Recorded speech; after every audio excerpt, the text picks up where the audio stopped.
Welcome back to my YouTube channel. आज हम पढ़ने वाले हैं, मतलब हमारा प्रीवियस वीडियो चल ही रहा है टॉपिक उत्तराखंड का शासन प्रशासन। ठीक है, शासन प्रशासन हम पढ़ रहे हैं, तो इसमें हम राज्य पढ़ रहे थे। ठीक है, जैसे कि आपको मालूम ही होगा राज्य पढ़ रहे थे, तो राज्य में भाग कितने के अंतर्गत आता है मैं आपको बता चुकी हूँ। फिर भी एक बार रिविजन कर लीजिए। ठीक है, भाग 6 के अंतर्गत आता है और अनुच्छेद कितना आता है?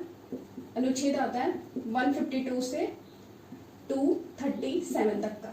ठीक है, हम क्या पढ़ रहे हैं? स्टेट पढ़ रहे हैं। इससे पहले मैं आपको केंद्र बता चुकी हूँ, यानी जब हम राष्ट्रपति पढ़ते हैं। ठीक है, केंद्र मैंने बता दिया आपको।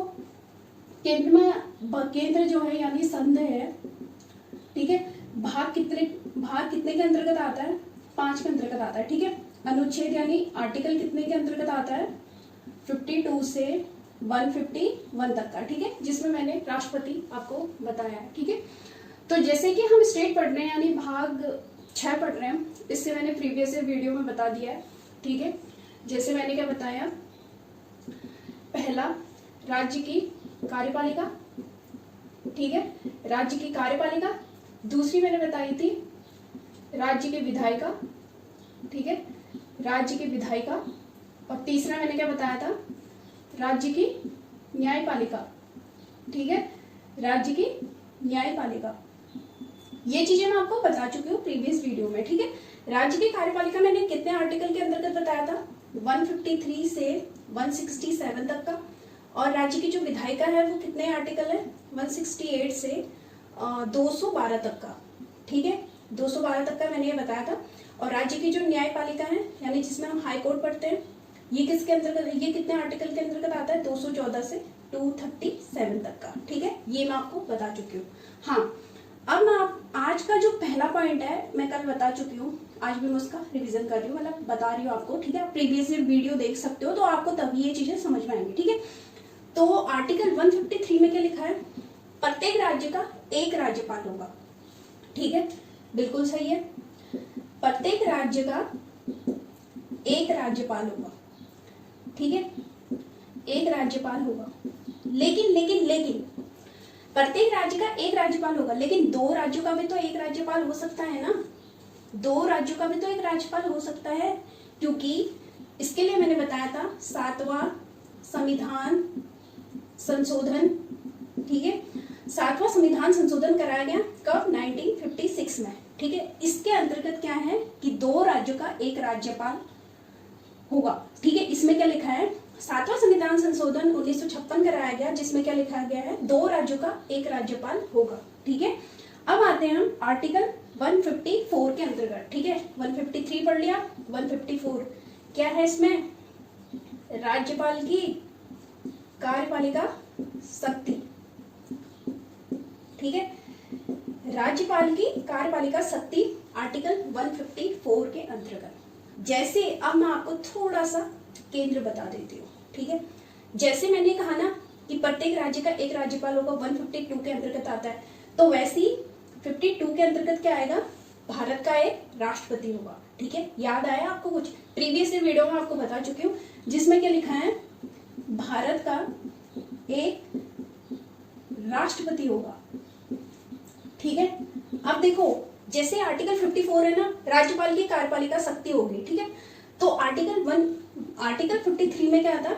उसकी कार्यपालिका शक्ति थी। ठीक है, क्या लिखा था आर्टिकल 53 के अंतर्गत? राष्ट्रपति की कार्यपालिका शक्ति। क्या लिखा था इसके अंतर्गत? जो राष्ट्रपति की कार्यपालिका शक्ति नामात्र राष्ट्रपति के पास होती है, जबकि वास्तविक शक्ति किसके पास होती है? प्रधानमंत्री, उसकी मंत्रिपरिषद के पास। जी हाँ, तो वैसे ही हम आर्टिकल 154 में राज्य की कार्यपालिका शक्ति पढ़ रहे हैं। तो राज्य की कार्यपालिका शक्ति में क्या है फिर? राज्य का प्रधान राज्य की कार्यपालिका शक्ति क्या होती है? राज्यपाल के पास होती है। ठीक है, वह शक्ति का प्रयोग स्वयं और अपने अधीनस्थ अधिकारी यानी मंत्रिपरिषद की सलाह पर परामर्श करेगा। ठीक है, मतलब उसके लिए एक मंत्रिपरिषद नियुक्त की गई है, उसके परामर्श अकॉर्डिंग क्या करेगा वो? उनके सलाह के अकॉर्डिंग क्या करेंगे? परामर्श लेगा। ठीक है, ये सारी चीजें इसमें, मतलब कि राज्यपाल के लिए भी एक मंत्रिपरिषद है ना, मंत्रिपरिषद।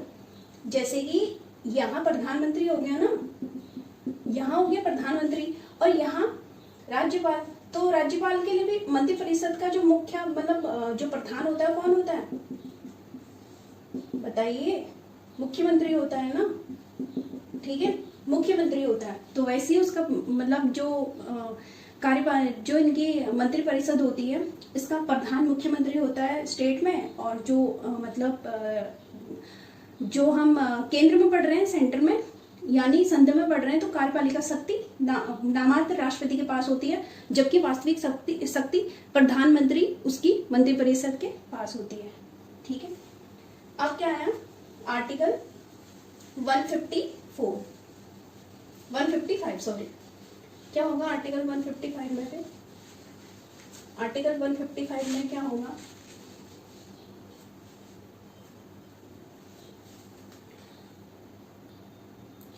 अब आते हैं आर्टिकल 155 में, जिसमें क्या लिखा है? राज्यपाल की नियुक्ति। आर्टिकल 155 जिसमें क्या लिखा है? राज्यपाल की नियुक्ति।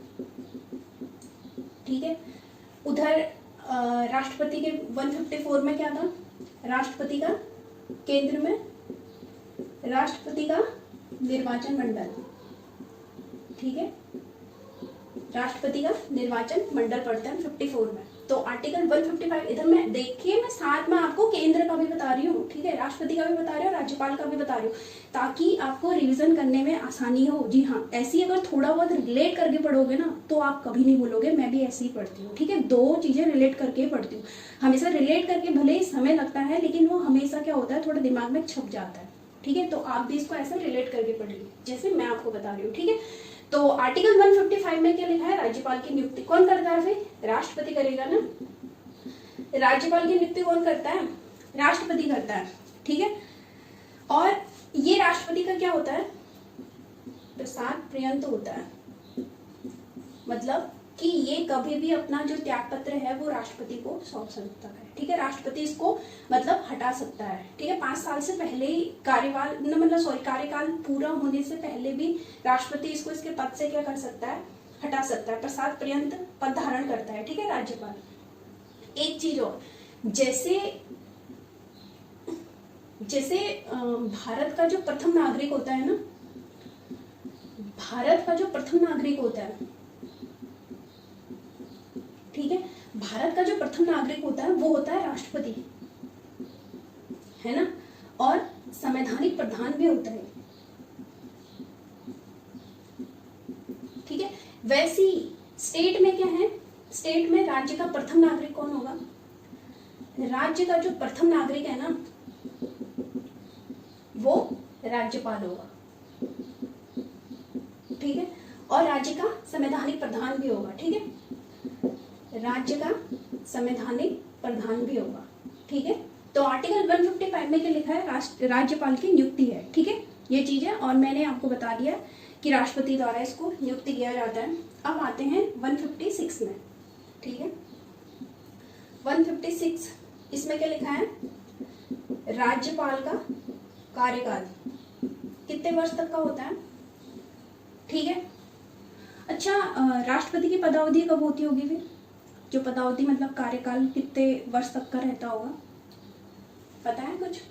आर्टिकल 56 के अंतर्गत आता है। ठीक है, राष्ट्रपति का कार्यकाल है जो, क्योंकि आर्टिकल 55 में राष्ट्रपति की निर्वाचित प्रक्रिया है। ठीक है, कहीं 55 मत कर देना।